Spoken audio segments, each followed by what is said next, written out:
Очень приятно.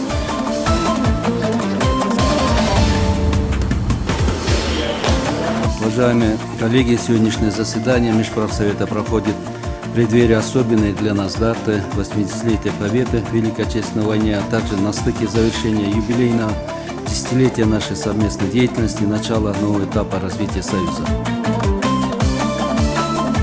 Уверен, что новый этап станет началом превращения Союза в сильный экономический блок, где достигаются высокие темпы роста, конкурентоспособность на глобальном рынке, самодостаточность не только в ресурсах, но и в инновационных технологиях.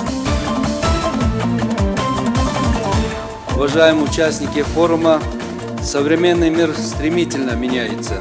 Мы наблюдаем переход к многополярному миру, где ускоряющиеся технологические изменения и глобальные вызовы требуют гибкости и решительности.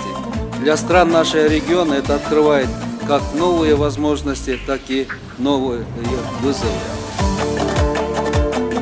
Как говорил выдающийся кыргызский мыслитель Жусуп Баласагын, знание – свет, освещающий путь человека. Вместе мы можем превратить наш регион в центр цифровых инноваций и устойчивого развития.